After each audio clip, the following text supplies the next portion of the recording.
what we have done now for the Padlet and what you have talked is to reflect on yesterday, expectations, and how to adapt this to your own work.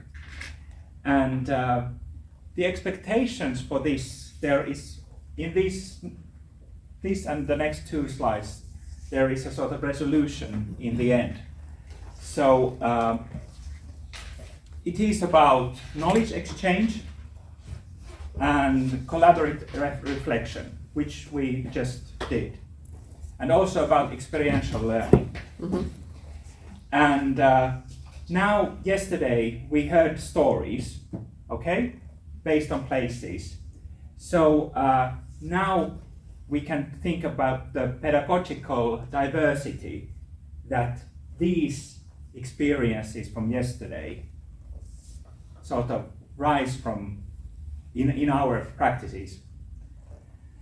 And then you are seeking for inspiration and also practical insights. And this is what we're trying to do today, so that this project has some kind of sort of a practical point of view too. And what I heard from you is like, we also have to think quite sort of multidimensionally and from very different perspectives. So I think even though it's very practical and concrete, then it's not just one science.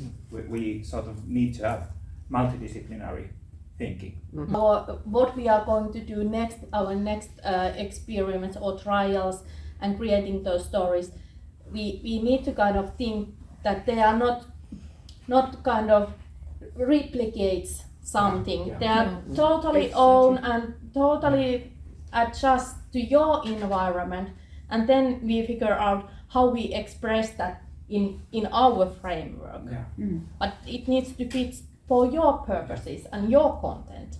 Yeah. And I don't know if you are familiar with the word ambiguity. Like, you know, things seem very sort of blurred, or, you know, you're not sure. And I think that is one word that we should remember, that at this point, things are not so clear.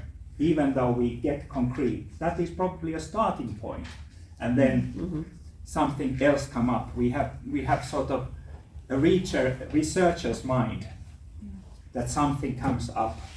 The lack of cooperation between us and those places we saw yesterday, that is because we are not doing this. This is the reason why we have the project. So to see in Rørvik how you collaborate with these organizations and companies, that is what we have to learn how to do. So these places are some of the places that we thought could be our way into this.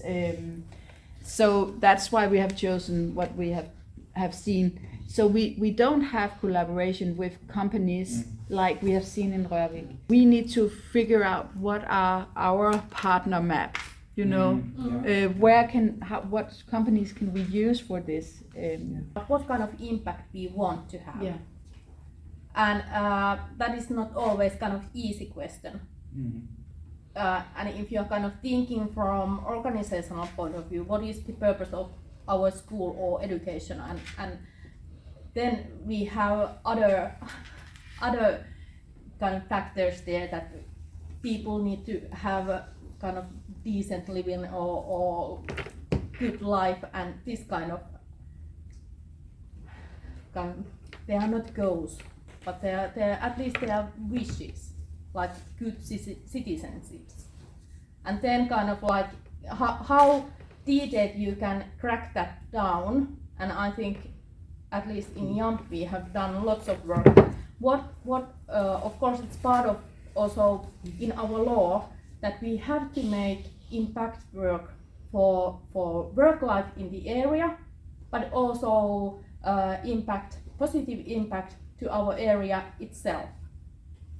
And that kind of also allows us to make more creative solutions and thinking that what kind of impact we want to have to this area. it's very important for a competence that it's very important to build is the ability to think to the future. Yeah. So there are now a lot of literature on future studies, on foresight and methodologies and so. And I think that is something that is a competence that we as training people have to build and to share with, especially when we do projects in this kind of places that maybe are rural or are peripheral places, where people don't really see a future sometimes. Yeah. So this competence to build the future with them, it's I think it's very important. Yeah.